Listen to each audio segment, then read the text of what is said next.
Hello, everyone. Before we start, make sure to like and subscribe to the channel and leave a comment with where you're from and what time you're watching. That way, YouTube will keep showing you stories just like this one. Now, let's begin. I never thought renting that old duplex on Garrison Street would change the way I looked at people forever. At the time, it felt like the right decision. Rent was cheap, the neighborhood in Cedar Falls, Iowa, looked quiet enough. And after losing my bookkeeping job in Minnesota, I needed a place to start over. My fiance, Mark, and our 3-year-old daughter, Lily, came with me. The house wasn't glamorous. 2 narrow units stacked side by side, paint flaking from the siding, weeds curling up through cracks in the walkway. But after weeks of couch surfing and tension, stepping into that duplex felt like relief. It wasn't much, but it was ours. I decorated the kitchen with thrift store mugs, hung Lily's crayon drawings on the fridge, and tried not to notice how the thin walls let every sound leak through. On one side of us lived an older couple we barely saw. On the other, a stocky, middle-aged man named Ron and his girlfriend, Marlene. The first day we moved in, Ron stood on his porch smoking, watching us haul boxes. His eyes lingered too long on me, like he was cataloging. I offered a polite wave. He didn't wave back. "Creepy," Mark muttered under his breath. "Maybe he's just quiet," I said, forcing a smile.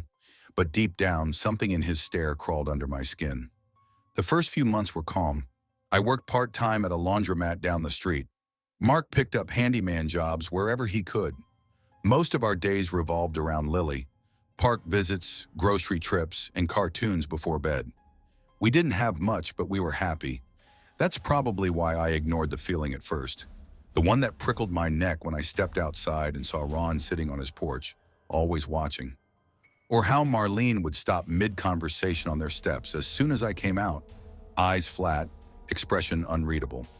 It started small, so small you almost convinced yourself you imagined it. One Saturday afternoon in June, the air warm and buzzing with cicadas, we walked to the corner store 10 minutes away. Lily bounced in her stroller, clapping at every passing dog.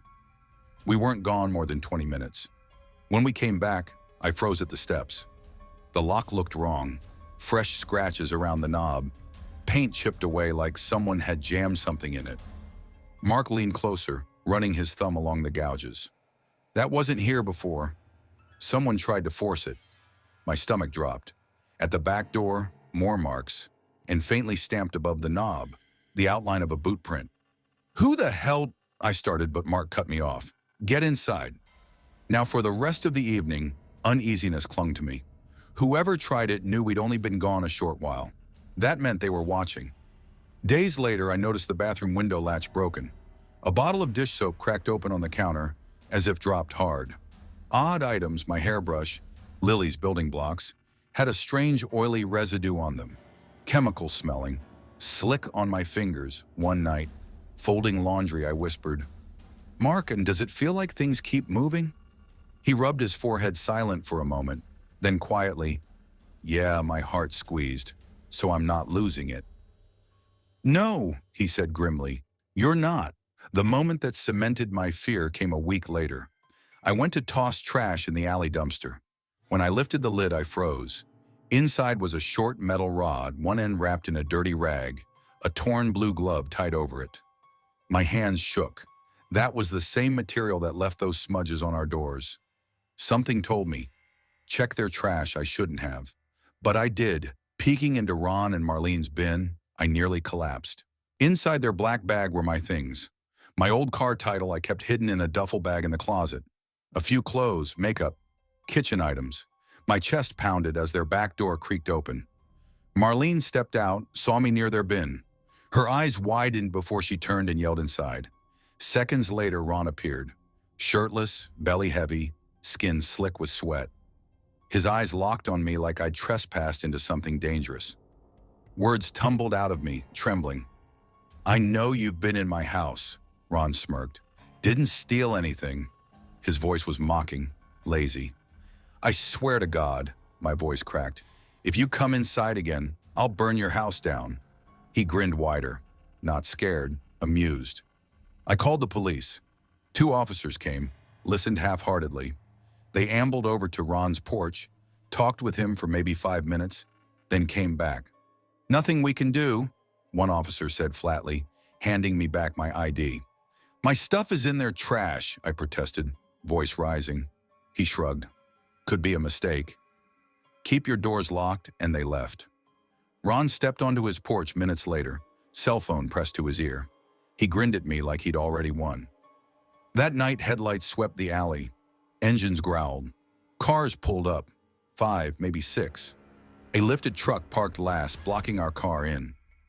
Mark peeked through the blinds, face pale. They brought people. Men spilled out, boots heavy on pavement. One in a tank top with gold chains clutched a gun in his hand, glinting under the streetlight. My heart slammed. The back door rattled, someone yanking hard. I shoved a chair against it, screaming for Mark. Lily laughed in my arms, thinking it was a game. Another bang. Voices shouting outside. We bolted for the front. As we reached the porch, a deafening crack split the night. A gunshot. I shrieked, clutching Lily tighter. Feet pounded around the house. Shapes in the shadows. Somehow we made it down the street, lungs burning. I don't know how we weren't hit. The police came again, lights flashing red and blue. They searched briefly, claimed they found no evidence of gunfire. "Report filed," one said dully. I begged them to wait while I grabbed clothes. They agreed, standing outside. Inside, I rushed to Lily's room. The smell hit me first. Sharp, chemical, acrid, weed killer.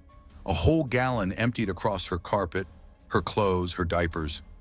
I staggered back, gagging. They'd been inside again. While we ran for our lives, they broke in and poisoned my daughter's belongings. I scooped what little was untouched and fled. We left within days. Moved across town into a cramped basement apartment. Nothing came of it. No arrests, no charges, not even a follow-up call. Some nights I wake drenched in sweat, sure Ron's smirk is waiting in the dark. I dream of oily residue on toys, of shadows spilling from trucks, of running with Lily in my arms as a gunshot cracks the air. The worst part isn't what happened, it's what never got answered. Why us? How many nights were they inside watching us sleep? And why, even when the police stood in front of our door, did no one care enough to stop it? Those questions haunt me more than the gunshot, because in the end, it wasn't just our neighbors who failed us, it was everyone. Story 2. I was 12 years old when my parents and I left the 2-story house I'd known since I was a baby and moved into a weathered duplex on the south side of Ashland, Indiana. It was early fall, the kind of season when the air smelled like dry leaves and exhaust fumes from school buses. Back then, I didn't understand words like foreclosure or layoffs. All I knew was that my dad had stopped whistling on his way home from work, and my mom cried quietly at night in the kitchen when she thought I couldn't hear. My parents told me the move was temporary, that we'd get back on our feet soon. But as a kid, all I could think was how unfair it was that we had to squeeze into a smaller place with thinner walls, a cracked driveway, and a backyard that didn't even feel like ours. The duplex itself sat on Ashland Street, tucked between a row of tired homes with overgrown lawns and peeling porches. Ours was Unit A. The other side, Unit B, belonged to a man named Mr. Charles Hensley. I didn't know much about him at first. The day we moved in, his curtains were drawn tight, and I caught only a glimpse of his silhouette passing through the living room window. The first weekend, our neighbors welcomed us with what Mom called a Midwestern hello. People came over with paper plates of potato salad, baked beans, and casseroles wrapped in foil. They set up folding chairs in our cramped living room, while Dad cracked open the cheapest case of beer he could find. I sat on the couch trying to disappear behind my plate of food, but the walls were thin, and my bedroom was just on the other side. Even when Mom told me it was bedtime, I could still hear the adults through the plaster. They talked about work, the economy, church events. Then someone lowered their voice and mentioned Mr. Hensley. "Used to be friendly, back when his wife was around," a woman said. "After she left, though." Different story. "Left?" Mom asked, trying to sound casual. "Divorced. He just changed. Keeps to himself. Yard's always fenced up. Spends all hours in that greenhouse of his. You'll see it. Can't miss it." Another voice added, "Seen him come out of there filthy." Not just dirt either. Looks wrong somehow, you know? Nervous laughter followed, but there was an edge to it. I didn't know much about divorce or grief, but the way the adults spoke, half joking, half afraid, sent a chill crawling up my back. From the stairwell window in our duplex, I had a perfect view of Mr. Hensley's backyard. His fence was tall, the wood dark with age, hedges climbing high enough to blot out the sky. But I could still see pieces of his garden. It wasn't like any yard I'd seen. Rows of thick vines, flowers that looked too bright for Indiana soil, and in the far corner, a greenhouse. Its glass was always fogged, the inside nothing but green shadows. A week after moving in, I finally saw him. Mr. Hensley stepped out of the greenhouse, limping slightly. His clothes were stained dark, not just with dirt, but with something heavier. He glanced around, eyes darting like he expected someone to be watching. For a moment, I thought he was going to look straight at me. Instead, he shuffled back into his house and the door shut with a hollow slam. My stomach turned. Something about the way he moved, the quick twitch of his head, the strange stiffness of his walk, didn't look right. One Saturday afternoon, Mom sent me outside to get some fresh air. I was bouncing a ball in the patchy grass when the sound of the back gate creaked open. Mr. Hensley stood there. Up close, he was taller than I'd imagined, his shoulders hunched, skin pale like he hadn't been in the sun for years. His eyes, though, they were sharp, too sharp. "Afternoon," he said, voice gravelly. I froze, clutching the ball. "Hi, you're the new kid in Unit A." I nodded. He studied me for a moment, then smiled. It wasn't warm. It was thin, stretched across his face like he'd forgotten how. "If you like plants, maybe I'll show you my greenhouse sometime." Before I could answer, he turned and limped back to his side of the duplex, the gate closing behind him with a metallic snap. That night, I told Mom. She chuckled nervously. "He's just being polite, honey. Some people are different after things happen. Don't be rude to him," but I could still feel his eyes on me. Curiosity is dangerous. I know that now. One night after my parents went to bed, I crept to the stairwell window. Moonlight washed over Hensley's yard. The hedges swayed in the wind. Then the back door slammed open. He came out. Not in dirty clothes this time, but in a dark suit, his limp almost gone. His hair was combed neatly, and his tie sat perfectly knotted at his throat. Standing in front of the greenhouse, he whispered, "I miss you, Claire. But you left me, didn't you? You left, and now I have to keep us alive. Keep what we planted alive." He straightened his tie, unlocked the greenhouse, and slipped inside. I shouldn't have followed, but I did. The smell hit me first when I cracked the door open. Not flowers, not soil, something heavier, coppery, metallic. Inside, plants grew wild, vines twisting over rafters, flowers blooming in unnatural colors, and in the center, hanging from chains, was a woman. Her arms and legs were bound, her back split open like butchered meat, ribs bent outward grotesquely like wings. And somehow, God help me, her lungs still moved. Ragged breaths dragged through the silence. Her glassy eyes found mine. I bolted. I don't remember climbing the fence. Don't remember running barefoot across the grass. I only remember waking my parents with a scream lodged in my throat, sobbing, begging them to believe me. The police came. By the time they forced open the greenhouse, it was empty. No chains, no woman. Just rows and rows of thriving plants, their leaves wet with condensation. Mr. Hensley told them it was all a misunderstanding. "I'm a gardener," he said calmly. "That's all." And they believed him. We moved out less than a year later. My parents said the duplex was too small. But I knew the truth. Even now, more than a decade later, whenever I pass through Ashland, I swear I can still smell that coppery sweetness drifting from behind the tall hedges of a garden that never should have grown so green. Story 3. I was 26 years old when I took a job that, at the time, felt like the break I'd been praying for. It was 2017, and I'd been living in Columbus, Ohio, stuck in the grind of dead-end night shifts that left me hollow. I'd worked as a late-night cashier at a 24-hour grocery store, then as a hotel desk clerk, where drunk guests threw their problems at me at 3 a.m., and finally at a warehouse, unloading trucks in the dead of night until my back screamed every morning.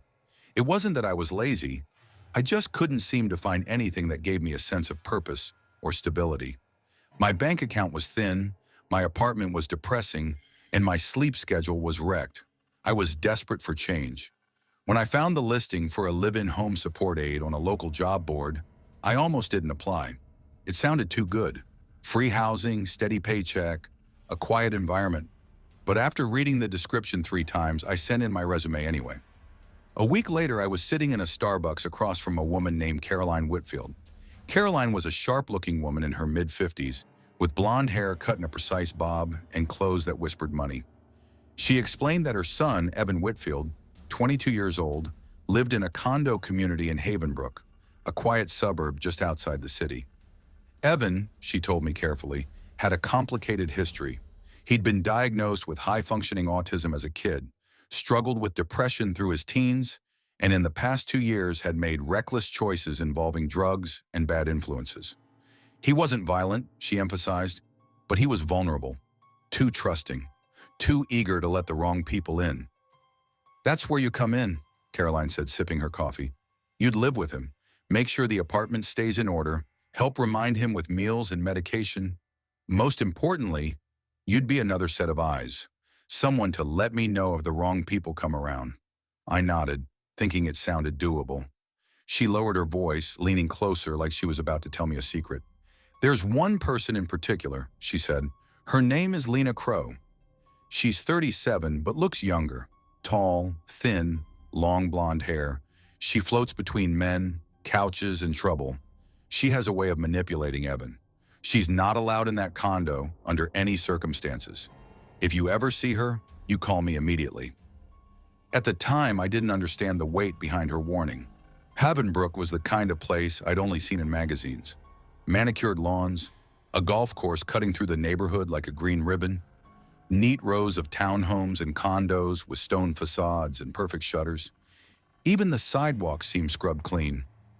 The condo Caroline placed me in with Evan was on the 2nd floor, 2 bedrooms, 2 baths, with a balcony overlooking the parking lot. Not fancy, but clean, quiet, and way nicer than the shoebox I'd been paying rent for in the city. Evan was awkward but kind when I met him. He had curly brown hair that fell into his eyes, a shy smile, and a way of fidgeting with his hands when he spoke. He loved old cartoons, collected vinyl records, and spent hours online in forums about music and retro gaming. At first, things were easy. My days were simple. Keep the place clean, cook dinner, make sure Evan stayed on his meds, and let Caroline know if anything odd happened. For the first time in years, I felt like my life had some rhythm, but there was always that name in the back of my mind. Lena. It was about 3 weeks in when I first saw her. Evan and I were walking back from the clubhouse gym one evening when I noticed a woman leaning against the hood of a battered SUV in the parking lot. She was tall, almost fragile looking, with hair that hung in messy waves and a cigarette glowing between her fingers. When she spotted us, her face lit up in a way that made my stomach knot. "Evan," she called, her voice high and sing-songy. "There you are." I felt him tense beside me. His eyes dropped to the pavement. Before he could move, I put a hand on his arm. "We're heading upstairs," I said firmly. She smiled at me, but it wasn't warm. It was sharp, almost mocking. "He's 22. He can make his own choices, can't he?" Evan shifted uncomfortably. I answered for him. "Not tonight." Her smile faltered, her eyes narrowing ever so slightly, but she didn't push it. She turned back to her cigarette, muttering something I couldn't catch. That was the beginning. Weeks passed quietly after that, until the night everything shifted. Evan had gone on a trip with his dad, leaving me the rare gift of a weekend alone in the condo. I invited my best friend Marcus over.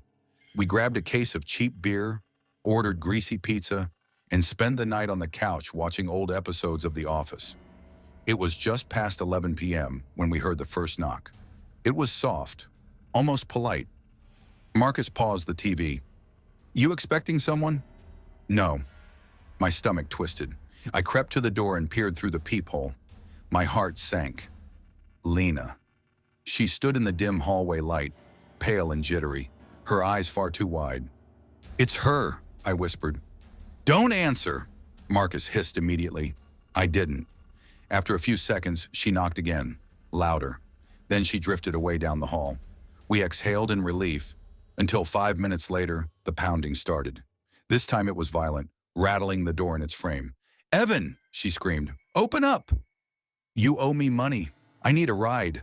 Open this goddamn door." I stayed frozen, my pulse racing. Finally, I snapped. "He's not here, Lena. Go home." Her eyes darted toward the peephole like she could see me through it. Her voice dropped into a low, guttural growl. "Then you take me. Right now. To my boyfriend's I can't. I've been drinking. Go home." She let out a shriek that made my blood run cold, slammed her fist against the door so hard the frame shook, then stormed off down the hall. Marcus looked at me, pale. "Dude, she's gone. But she is messed up. Like, dangerous messed up." We didn't sleep much that night. The next morning, while Marcus and I were getting ready to grab breakfast, there was another knock. This one was sharp. Official. "God, not again," I muttered, dragging myself to the door. But when I looked through the peephole, it wasn't Lena. It was a police officer. Behind him, the parking lot was swarming. Squad cars, an ambulance, and a white van marked crime scene unit.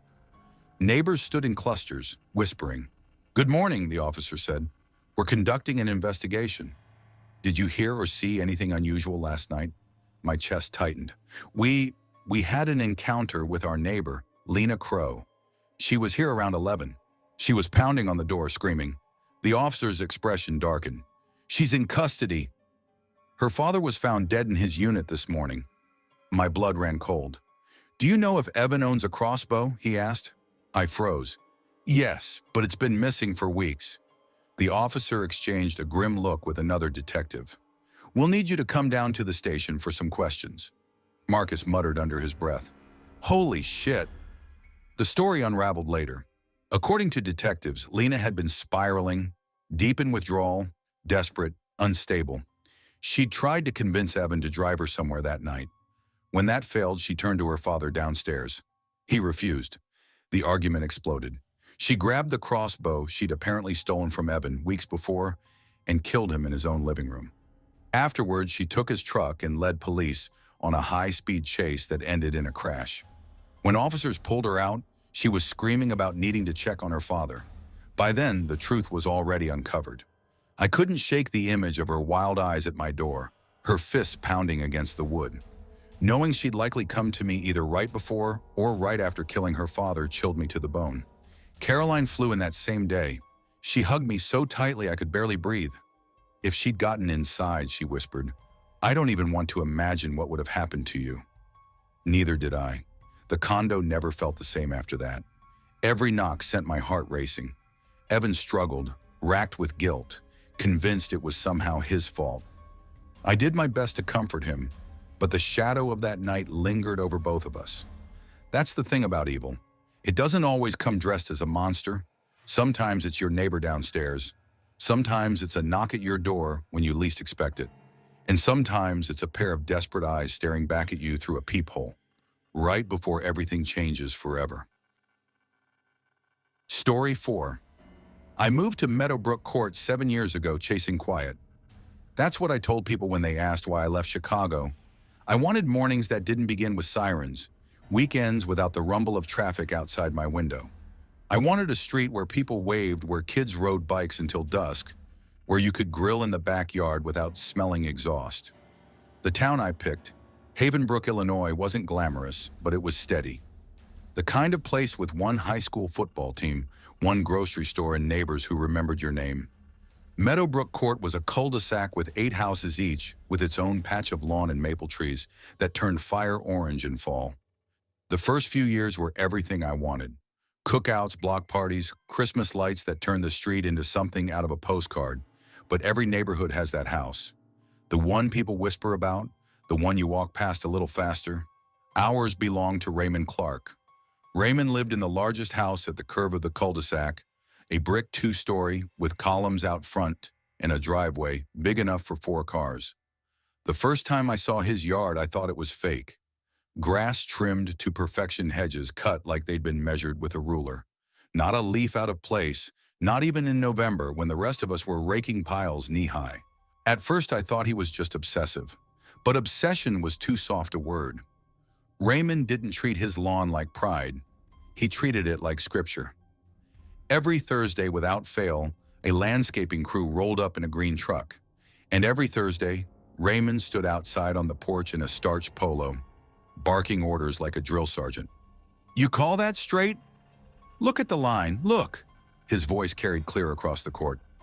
I remember one afternoon when I was pulling weeds by my mailbox. He was screaming at a teenager edging the grass, veins bulging at his neck. "Redo it. Again. Until it's perfect." The kid muttered something under his breath. Raymond spun so fast I thought he'd swing. He didn't, but the look in his eyes froze me. He wasn't yelling out of frustration. He was enjoying it. That was the first time I started paying attention. The real red flag came 2 summers ago. Raymond and his wife, Caroline, were heading to Florida for a week. He asked the boy down the street, Ethan Riley, 14, to look after the place. Simple stuff. Bring in the mail, water the flowers, easy money. At least that's what Ethan's parents thought. I happened to be at the Riley's kitchen table the morning Ethan unfolded the letter. It wasn't a list. It was a manifesto. 5 typed pages, numbered instructions. Water plants at 7:15 a.m. sharp. Do not use hose. Hose is prohibited. Use the green watering can in the foyer only. Living room lights on at 6:40 p.m. Off at 10:30 p.m. Kitchen lights on at 8:05 a.m. Off at 8:35 a.m. Accuracy required. Shoes to be removed before stepping on walkway. Do not step on lawn under any circumstance. Do not attempt entry to basement. Do not attempt entry to master bedroom. Failure to comply will be documented. Surveillance will confirm. At the bottom, in bold. Any deviation will result in immediate termination. Do not test me. I remember the silence in that kitchen. Ethan just stared at his sneakers. His mom whispered, "Jesus Christ." His dad muttered, "What the hell is this?" "I don't want to do it anymore," Ethan said, voice breaking. His parents agreed. They called Raymond that afternoon. I was still on the porch when the shouting started over the phone. Raymond's voice was so loud I could hear it through the receiver. "You agreed." The boy agreed. "This is binding." "It's not binding," Mr. Riley said firmly. "We're not comfortable with this. You people are unreliable. All of you unreliable, click." The next morning, 6 a.m., Raymond was pounding on their front door. I watched from my window as Mr. Riley stepped outside in pajama pants. "You owe me," Raymond bellowed. "He owes me. A deal is a deal." "Back off," Mr. Riley snapped. Raymond's face twisted. "Then I'll settle this another way. He stopped. His body shook, fists clenched. Finally, he turned, storming back to his house. That was the day we stopped laughing him off as eccentric. Carolyn changed after that. She'd once been warm, chatty, the kind of woman who brought cookies to new neighbors. But by that fall, she was a ghost. If we saw her at all, it was fleeting, fetching mail at dusk, watering flowers before sunrise, and never when Raymond was outside. One December morning, Lisa from across the street spotted Caroline in the driveway. Her arm was in a sling, her cheek bruised purple. Lisa rushed over. "Caroline, honey, what happened?" Before Caroline could answer, Raymond appeared. "She slipped on ice." His hand clamped her shoulder like a vice. Caroline's eyes flicked up to Lisa's for a fraction of a second. That look made Lisa's stomach twist. By spring, Raymond was unraveling publicly. He cornered people at the grocery store, ranting about Caroline's ungrateful friends, about how everyone was jealous of him. Then came the threats. One night around 2 a.m., he rang the doorbell of the new couple. Marcus and Dana just moved in with their puppy. Marcus opened the door to find Raymond standing at the property line, a pistol holstered at his hip. "You know," Raymond said calmly, "the first time that dog gets loose, you won't have a dog anymore." Marcus froze. "Excuse me?" Raymond pulled the gun free, waved it casually toward the yard. "Bang!" Dana screamed. Marcus slammed the door and called the cops. When officers showed up, Raymond said he'd just been out for a walk. No harm meant. They gave him a citation and left. That night, none of us slept. By summer, tension hung over Meadowbrook like a storm cloud. Kids weren't allowed outside unsupervised. Neighbors stopped hosting barbecues. We all whispered the same thing. What about Caroline? Dan Monroe, a retired state trooper, began keeping a folder. Dates, photos, witness statements. Mark my word, he said, this is gonna end ugly. Then came the fire. It was late September. Just past midnight, the smell of smoke pulled me from bed. I ran outside, heart pounding. Raymond's truck was engulfed, flames clawing at the oak trees. Neighbors clustered in driveways as sirens wailed down Meadowbrook. Firefighters battled the blaze. Sparks lit the night sky orange. Raymond stood shirtless in his driveway, face blank, notebook in hand. Caroline was nowhere. The fire was ruled accidental, an electrical fault. None of us believed it. 2 weeks later, the Clark's house went dark. No moving truck, no goodbye. Mail piled in the box. Grass grew knee-high. For months, the windows stayed black. Until the night last winter when I drove home late and saw it. A single light in the upstairs window, on for a second, then gone. No one has lived there since. At least that's what we tell ourselves. But some nights when the wind dies down, you can hear it. The faint scrape of a notebook page turning. Story 5. I never thought moving away from my family would feel both like freedom and like stepping onto thin ice. Back in Queens, New York, my parents' apartment was a pressure cooker. My mom and dad fought about everything. Rent, groceries, the bills, even what time I came home. I was 20 then, stuck in the middle of their arguments. Every text on my phone raised suspicion. Every late night was treated like betrayal. I loved them, but I couldn't breathe anymore. When I got accepted to Lakefield University in Ohio, it felt like a lifeline, a chance to put distance between myself and the suffocating routine, a chance to start over. The first year in the dorms was everything I hoped for.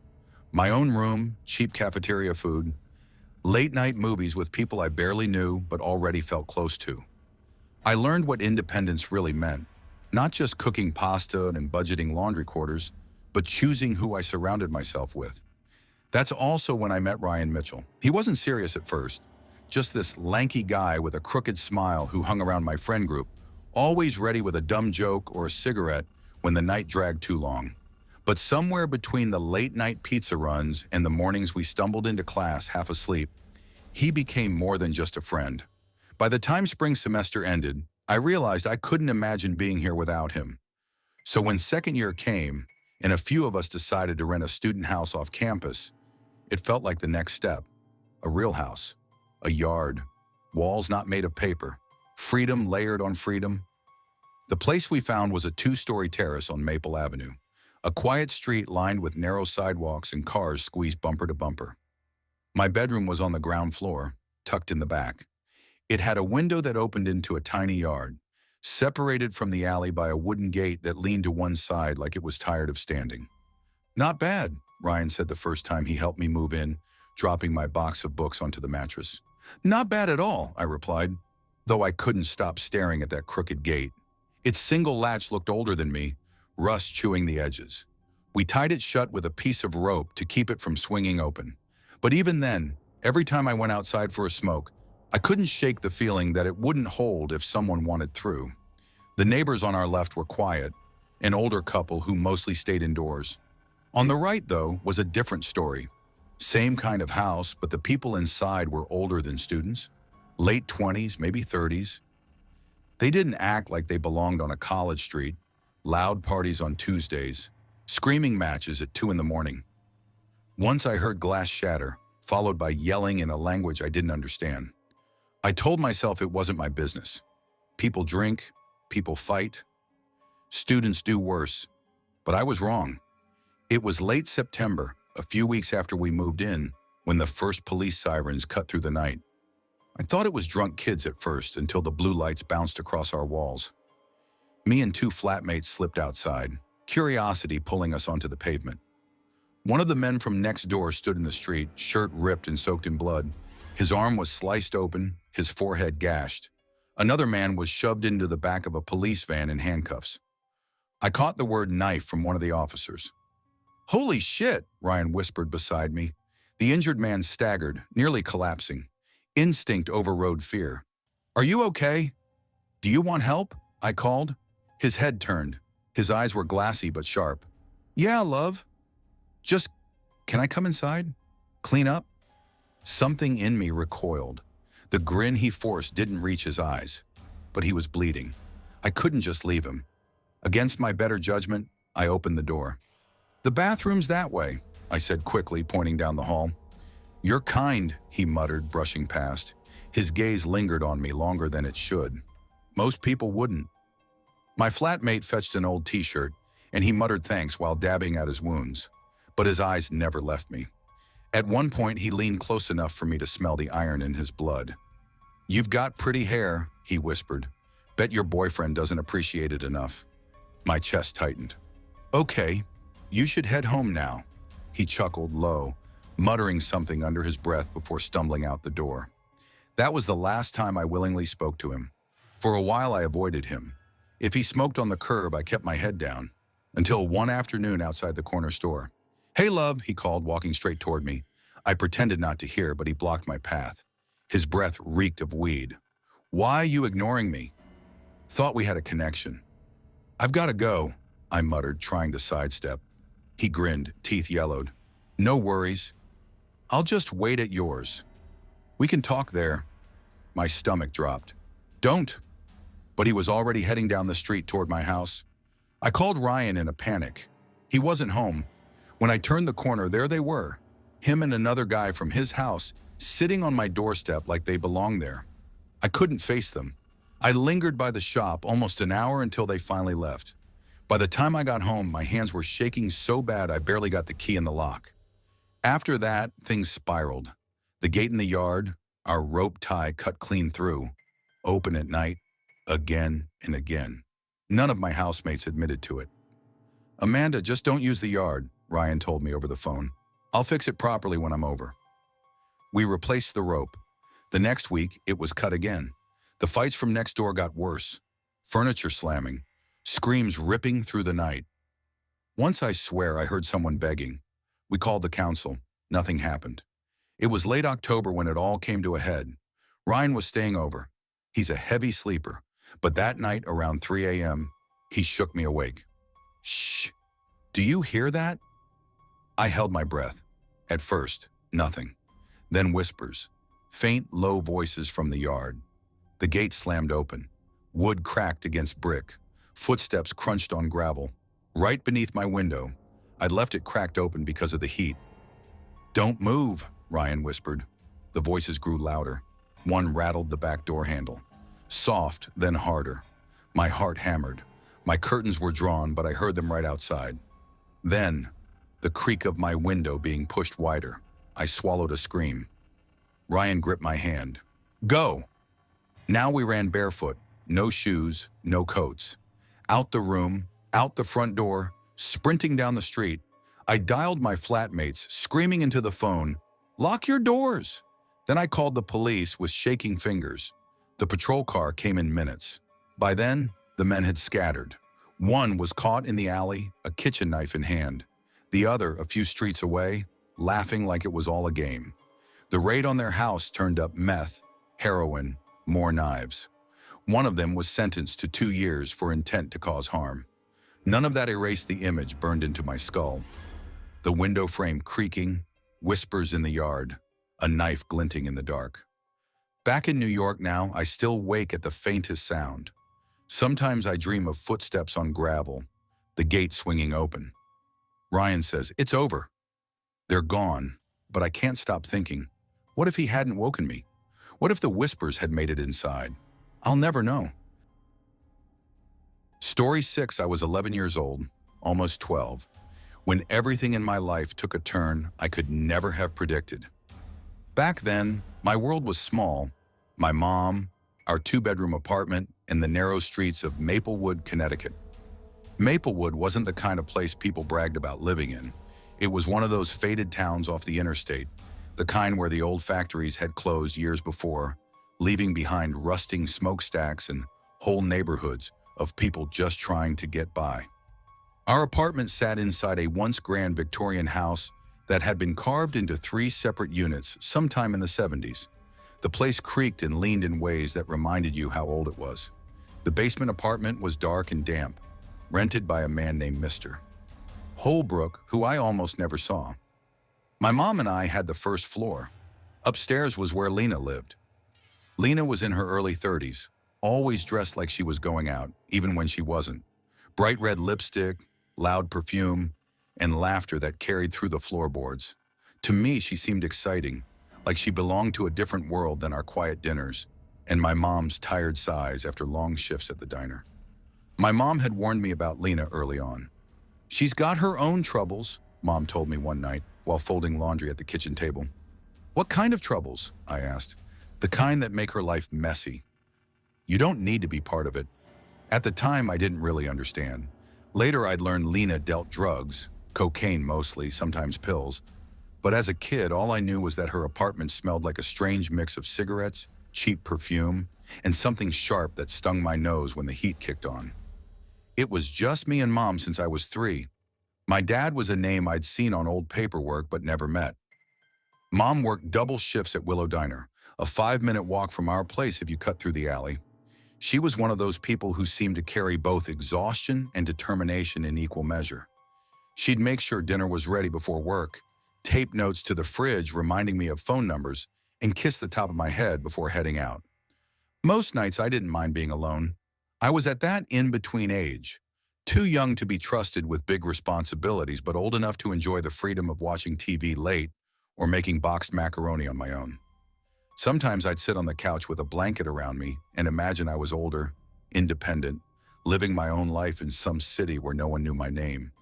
I never imagined danger would come knocking at our door. March of 2005 was damp and gray, the kind of New England spring where the air smelled faintly of thawing dirt and chimney smoke. On my birthday, Mom surprised me with a small cake and a used Nintendo game she'd saved up for. We ate together before she had to leave for the evening shift. "I'm sorry I can't stay," she told me, brushing my hair back. "It's okay," I said, trying to sound grown up. "I'll be fine." I believed that. I was curled on the couch later that night, socks pulled up, remote in my hand, when I heard it. 3 quick knocks on our apartment door. Not the heavy slam of the building's front entrance, but our door, sharp, impatient. Without thinking, I opened it. That was my first mistake. Standing there was Travis, Lena's boyfriend. He was in his late 20s, wiry, with patchy facial hair and restless eyes that darted like he was tracking invisible insects. I'd seen him before. Sometimes he and Lena argued in the stairwell loud enough that even Mr. Holbrook would shuffle out of his basement unit to yell at them. "Hey, kiddo," Travis said, voice too casual. He smelled faintly of sweat and chemicals. "Your mom around?" "She's at work," I answered before I thought about it. He nodded like he already knew. "Mind if I use your phone?" "Just real quick. Your mom's cool with it, right?" He wasn't lying. Mom had let him and Lena use our landline before, back when not everyone had a cell phone. So still trying to be polite, I stepped aside. Travis picked up the receiver, dialed, listened, hung up. Dialed again, hung up. He did this over and over, jaw tight. Something about the way he kept trying made my stomach knot. Then I heard it, the building's front door downstairs slamming open, wood and metal colliding like thunder. Travis froze. His eyes flicked toward the sound, then toward me. He pressed a finger to his lips. "Shh," he whispered, sharp and urgent. Before I could react, he moved fast down the hallway. My room. The door clicked shut just as there came a heavy knock on our apartment door. Not just any knock, a cop's knock, hard, commanding. My mouth went dry. When I opened the door, 2 officers stood there. The taller one, dark-haired, asked, "Is Travis in here?" I hesitated, heart hammering. "Yeah, he went into my room." The officer gave a curt nod. "We're coming in." They entered like they knew exactly where to go. One officer told me, "Can you let my partner in through the back? It'll be easier that way." Numb, I led him through the kitchen, opened the back door to the fire escape. His partner slipped inside and headed straight to my room. I watched as they pulled Travis out of my closet. His face was pale eyes wide and feral. He didn't fight, didn't speak, just sagged as they cuffed him, the metallic click echoing in my ears. "Go wait in the living room, one," officer said gently. I obeyed, shaking so hard my teeth chattered.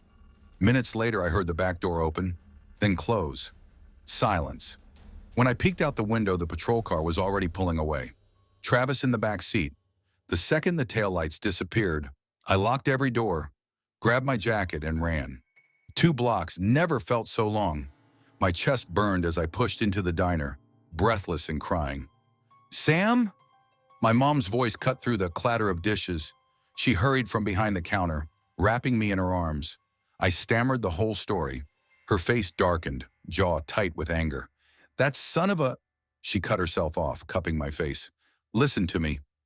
You do not ever let anyone in when I'm not home. I don't care who it is. You hear me?" I nodded, still shaking. That night back in my bed, I couldn't shake the image. Travis crouched in my closet, finger pressed to his lips.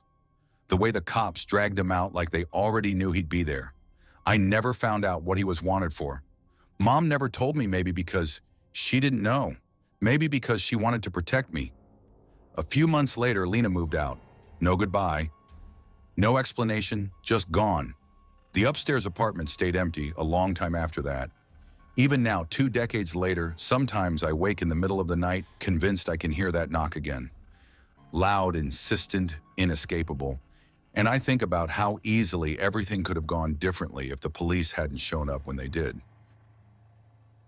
Story 7. I never thought my second year of college would leave me more afraid of going home than walking alone across campus after midnight. Back then, home was supposed to mean safety, warmth, a place to collapse after long classes and even longer shifts at my part-time job. But by the end of that year, home meant something entirely different, something I still can't say out loud without my chest tightening. Looking back, the warning signs were there from the very beginning. I just didn't want to acknowledge them. My name is Daniel Reed.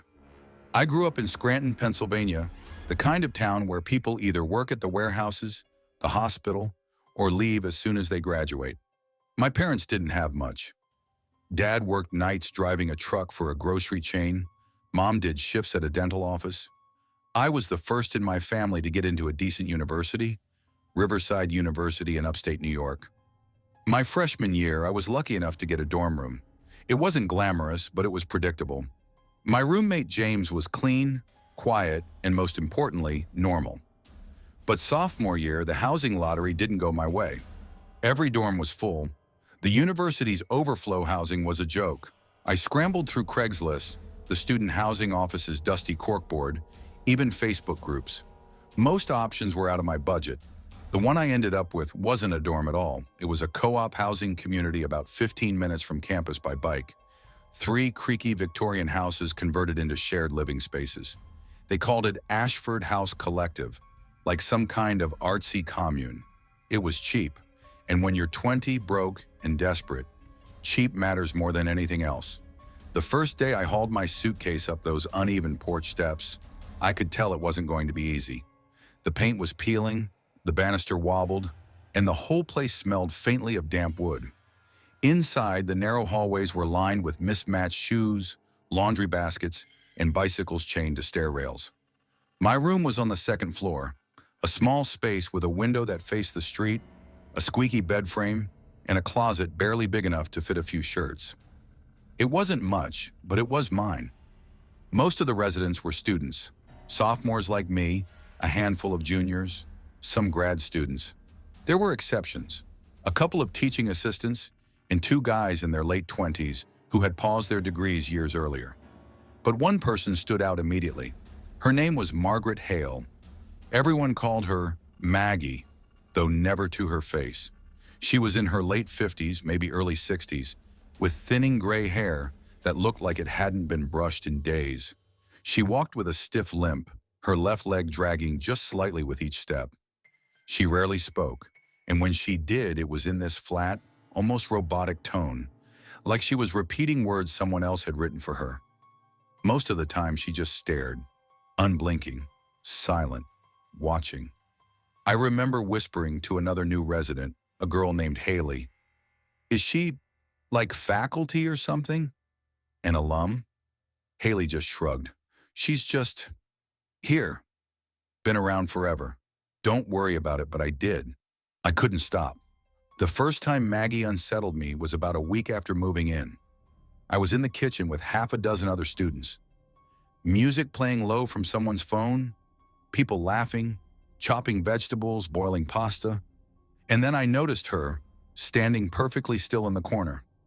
Not cooking, not eating, not talking, just watching. At first I thought maybe she was waiting her turn, but an hour passed and she didn't move. When my eyes accidentally met hers, I couldn't tell if she was looking at me or through me. Either way, a chill ran down my arms. Later, over a beer with my housemate Eli, I asked, "What's her deal?" He shrugged like it was nothing. "That's just Maggie. She does that sometimes. Don't make it weird." "How does that not bother anyone?" I pressed. "You're new here," Eli said with a laugh. "You'll get used to it." But I didn't. It was late October when things escalated. The air had that sharp bite of winter coming, and most nights I biked home with frozen fingers. One night, after cramming for an exam, I sat at my desk, the streetlight casting a pale yellow glow into my room. Absent-mindedly, I looked out the window and froze. Maggie was standing in the middle of the street, not on the sidewalk, not passing by, just standing. Her head tilted up, eyes locked on my window. She wasn't wearing a coat, just a thin cardigan swaying slightly in the breeze. My first instinct was to duck down, but instead, God knows why, I gave a little wave. Nervous politeness. Her face broke into this strange, almost childlike grin. Then in the dead silence of that street, she bounced on her heels like a giddy child. Twice. Then she turned and ran, limping, staggering, toward the house next door. I sat frozen, heart pounding. By waving, I had confirmed something terrifying. She had been watching me, and now she knew exactly which window was mine. The next morning, I cornered Nora, another housemate, over breakfast. "Hey, do you know much about Maggie?" I asked. Nora looked up from her cereal, annoyed. "Why?" "She was outside last night." Staring at my window, Nora sighed. "She's always been here. Just leave her alone." That's not an answer. She's connected to the housing somehow. Maybe she's family of the manager. I don't know. People say she's harmless. "Harmless people don't stand in the street at midnight," I muttered. Nora slammed her spoon down. "Seriously, drop it." Everyone else ignores her. You should too. But I couldn't. It got worse. One night I opened my bedroom door to grab water and nearly collided with her. Maggie, standing right outside my room. I jumped back. Jesus Christ! She didn't flinch, didn't apologize, just turned slowly and limped down the hallway. I hardly slept that night, my eyes glued to the door. Over the next 2 weeks, I saw her everywhere. In the laundry room at 2 a.m., in the stairwell when I came back from work. Once, crouched in the garden out back, her face half hidden until she slowly lifted her head and stared right at me. And then, my room key disappeared. A few nights later, I woke to a sound, soft, rhythmic, bump. At first, I thought it was outside, but then I realized it was coming from my closet. Every 20 seconds, bump, brush. My throat tightened. I sat frozen, listening. Finally, I forced myself up, every nerve screaming. I grabbed the knob, yanked the door open, and screamed. Maggie was crouched inside, her wide eyes locked on mine. Around her neck, one of my ties hung like a necklace. In her right hand, a kitchen knife glinted in the dim light. I screamed again, stumbling backward. She lunged, the knife flashing. We collided. She was frail, her body light, but she fought like an animal, scratching, biting, shrieking. "Help!" I roared, my voice cracking. Eli burst in first, then another student, Mark. Together we wrestled her down, the knife skittering across the floor. Her screams turned guttural, inhuman. "Call the cops!" I shouted. "Already did," someone yelled. Blue and red lights filled the hallway. Officers swarmed, cuffing her, dragging her away as she kicked and wailed. When they searched her, they found my missing key in her pocket. The truth unraveled slowly. Maggie wasn't a student, not faculty, not an alum. She wasn't supposed to be there at all. She was the property manager's sister. He had hidden her in one of the empty rooms for months. She had untreated mental illness, but instead of helping her, he covered it up, letting her wander the houses like a ghost. When police dug deeper, the manager was arrested for negligence and fraud. But none of that mattered to me. What mattered was the image burned into my mind. Maggie's wide eyes in my closet, the knife in her hand, the sound of her breathing just feet from my bed while I slept. People tell me college will be the best years of my life, that I'll look back and laugh about bad roommates, late-night study sessions, cheap beer. But when I think back, I don't remember parties or classes. I remember Maggie's blank stare. I remember how she bounced with excitement when I waved. And I remember the night I opened my closet door and came face to face with death in a place I thought was home. I'll graduate next spring, but one thing I know for certain, I'll never ever feel safe living next to strangers again. Story 8. I never imagined I'd find myself back on Willow Creek Drive after all these years. Growing up, I used to swear I'd leave this town and never return, but life has a funny way of pulling you in circles. After my mother passed away, the old red brick house fell to me. Richard, my husband of 35 years, and I once considered selling and downsizing to something smaller, maybe a condo near the lake. But when the dust settled, the numbers never made sense. The mortgage had been paid off years ago, and by the time our 3 kids grew up and scattered across the country, Richard and I had become too rooted to imagine starting over somewhere new. Our place isn't anything fancy. 2 stories, pale gray shutters, a front porch with wood that creaks in familiar spots, and a backyard where maples tower like guardians. But it holds the weight of decades of memories. I can still picture our youngest Claire, cross-legged on the porch when she was little, chalking suns and flowers on the steps. I remember Michael, our middle son, out in the driveway every evening, practicing free throws until the sun slipped behind the rooftops. And our oldest Emily, sneaking in through the screen door after high school parties, thinking I hadn't heard. Those moments cling to the house like perfume.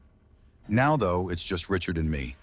He still picks up odd handyman jobs for friends, fixing fences, unclogging sinks, because sitting still was never in his nature. I've been retired for 3 years. My days are softer, slower, mornings with coffee and knitting, afternoons with my roses and hydrangeas, evenings spent on the porch swing, watching the street roll through its quiet routines. Sometimes I listen to true crime podcasts. Richard says they're rotting my brain with paranoia, but I tell him it's just background chatter. You've always been a people watcher, he teases. And he's right. I've always had a nose for the little stories other people don't realize they're telling. For months, though, the view from my porch was unsettling. The house across the street, number 182, had been sitting empty since the Matthews family, a kind older couple, sold it to move closer to their grandchildren in North Carolina. Empty houses bother me. They're like missing teeth in a smile, reminders that something is off. Curtains drawn tight, grass turning patchy, realtor sign tilting with the wind. That changed one bright March morning. I was sitting on the porch with my coffee when a moving truck rumbled up Willow Creek Drive, followed by a sleek silver BMW that looked too polished for our quiet neighborhood. Out stepped a young man, maybe 24, 25. Tall, sharp features, hair slicked back in a way that made him look older than he probably was. He wore a blazer despite the spring warmth, and he carried himself with an energy that turned heads. Richard leaned beside me, mug in hand. "Looks like Wall Street just bought the place," he muttered. The young man noticed us watching and waved. His smile was polite, practiced, the kind you expect from someone used to making good impressions. A few days later, he crossed the street and introduced himself. "Hi, I'm Ryan Keller," he said, voice steady, handshake firm. "Just moved in from Chicago." We welcomed him, asked about his work. He explained he did freelance marketing contracts, mostly for online businesses and personal brands. I didn't fully understand. Marketing to me was still billboards and print ads, but whatever it was, it seemed to pay well. He wasn't arrogant, though. Easy to talk to, sharp without being smug. He and Richard bonded almost instantly over basketball, laughing like old friends on the porch. For a while, it felt refreshing, like Willow Creek Drive had gained a little spark of new life. Ryan kept his lawn tidy, waved every time he came and went, even stopped by for short chats. He seemed ambitious, maybe a little lonely, but grounded. For those first few months, I thought, what a relief. It's good to have a nice neighbor again.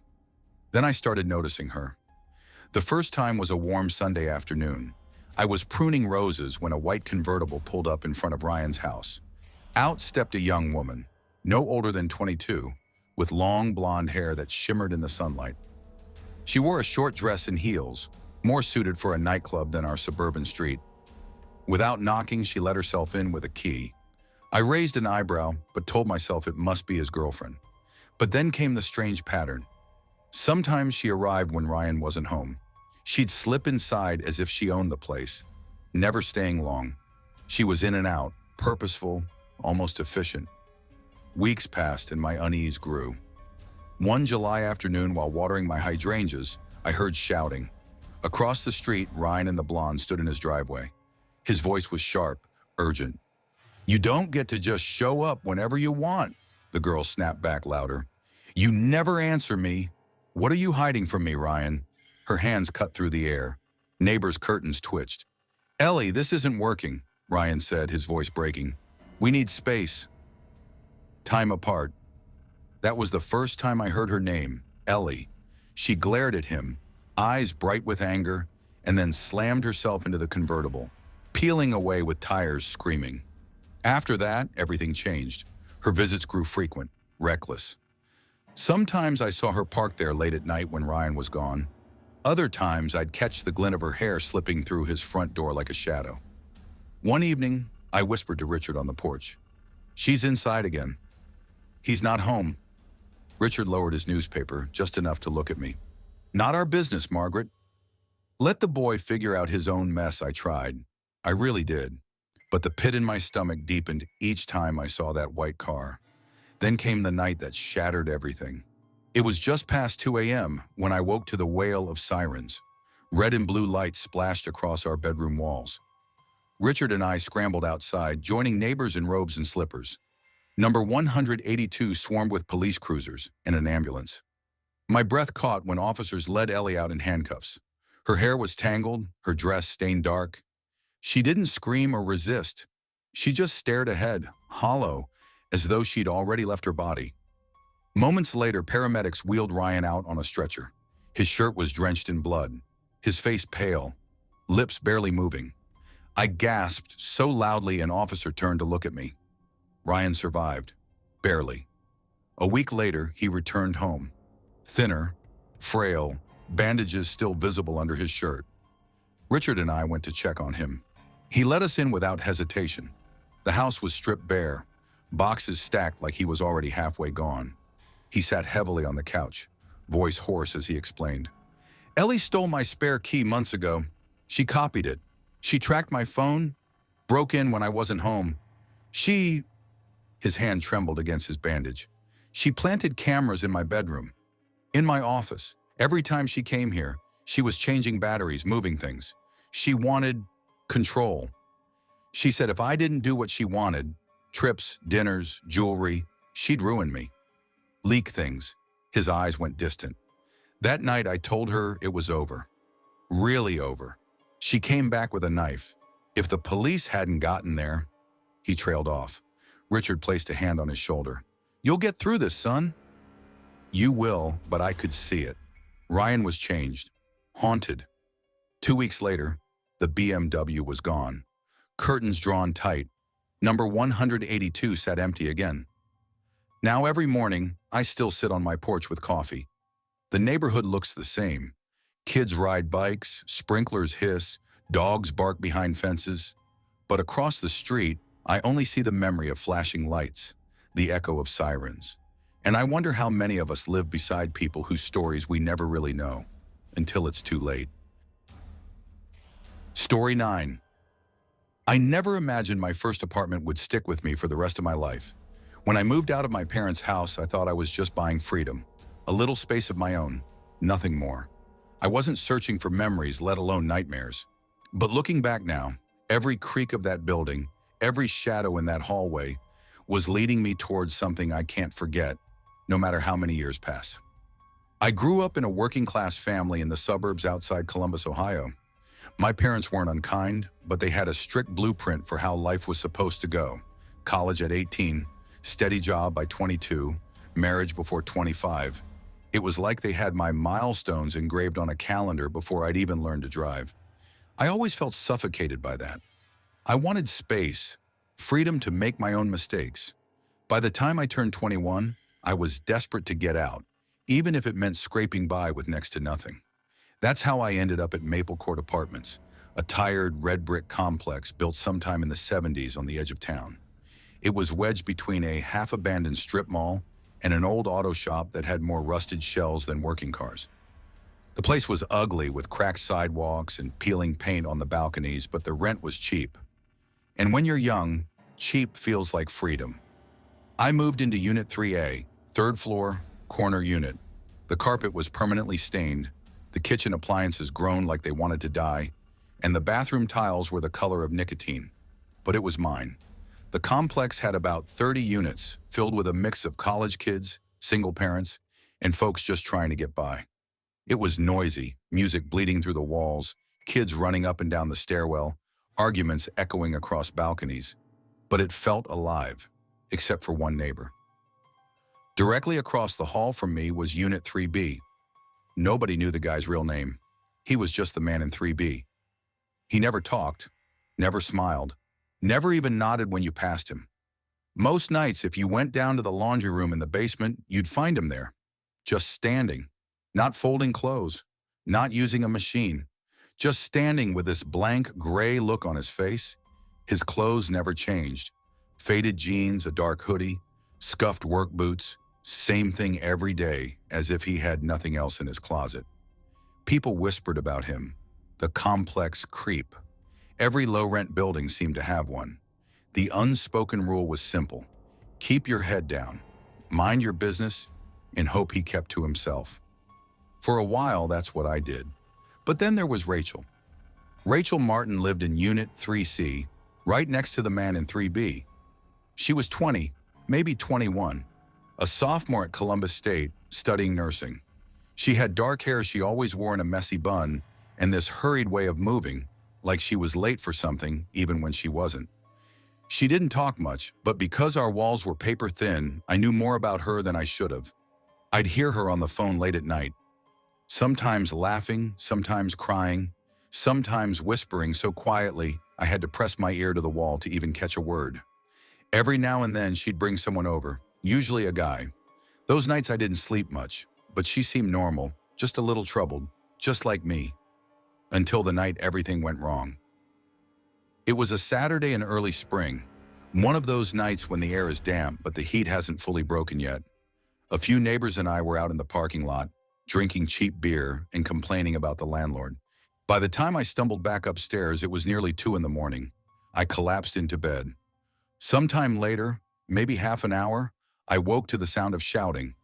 At first I thought it was someone outside, but then I realized it was coming from Rachel's apartment. "Get out! You're disgusting! Like I'd ever—" Her voice was sharp, panicked. Then a man's voice answered, low, angry, too muffled to make out the words, but the tone made my stomach twist. Something slammed against the wall. My wall. My whole bed shook. I sat up, heart pounding, trying to decide what to do. I almost called the police. My thumb hovered over the numbers. But then the excuses started running through my head. It's probably just a boyfriend fight. Not my business. They'll work it out. So I put the phone down, buried my face in the pillow, forced myself to go back to sleep. By morning, I regretted it. When I stepped out into the hallway, Rachel's car was still in her space. She hadn't left. That was strange. She usually ran errands early on Sundays. I knocked on her door. No answer. "Rachel?" I called softly. Nothing. I knocked again, harder. That's when I noticed movement across the hall. 3B's door was cracked open. Just a sliver, a pale face peeking out. "Can I help you?" the man muttered. His voice was raspy, like it hadn't been used in weeks. "I'm just trying to see if Rachel's okay," I said, gesturing toward her door. "You hear anything last night?" He stared. His eyes didn't blink. Why all the knocking? Because she's not answering. Her car's still here. He hesitated, then said softly, almost like he didn't mean to. Her name was Rachel. Was. The word hit me like ice water. What do you mean, was? I asked carefully. He gripped the edge of his door so tight his knuckles went white. Sweat rolled down his forehead. I don't know, he muttered. I don't know. I felt my chest tighten. Look, I heard yelling last night. You did too, right? If you saw something, you need to. Why don't you come inside? He interrupted. His tone was flat. Wrong. We can talk about it. No thanks, I said quickly, stepping back. His eyes narrowed. Then he slammed the door. The frame caught my finger. Pain exploded up my hand. Shit, I yelped, clutching my bent finger. In a rush of anger and fear, I kicked his door. I didn't expect it to open, but it did. The lock gave way with a crack. The door swung wide, and what I saw inside will never leave me. The living room was a nightmare. The carpet was covered in torn, blood-soaked clothing, bras, socks, underwear. All women's, scattered like trophies. In the middle of the room lay Rachel, or pieces of her. Her body had been dismembered and arranged in a circle drawn in her own blood. Her dark hair had been hacked off, clumps of it taped to the walls. The man in 3B stood in the corner, frozen, his mouth open in a silent scream. I staggered back, bile rising in my throat. Oh my God! He took one step toward me, hands twitching. I bolted, down the hallway, down the stairs, nearly tripping as I hit the parking lot. My hands shook so badly I could barely dial 911. By the time the police arrived, 3B was locked. It took them hours to break it open. When they did, he was gone. They searched everywhere, the woods, the roads, even the storm drains. Nothing. He'd vanished. The apartment was exactly as I'd seen it. Rachel's remains laid out in a sickening display, but there was no sign of him. The news trucks swarmed the complex for weeks. Neighbors were interviewed. Everyone had a story about how unsettling he was, but nobody knew his name. The landlord admitted he'd signed the lease under a fake ID. He was never found. I broke my lease the next day. I couldn't walk past that hallway without seeing Rachel's door, without seeing the blood that no amount of scrubbing could erase. To this day, I hear her voice sometimes, in dreams, in the silence of my own apartment. I'll jolt awake in the middle of the night, convinced I can hear her shouting, and I'll never forgive myself for not calling the police that night. Maybe it wouldn't have mattered. Maybe she was already doomed. But the thought haunts me, and whenever someone asks me why I don't go hunting for cheap rent anymore, I tell them the truth. You get what you pay for. And sometimes what you pay for is living next door to a monster.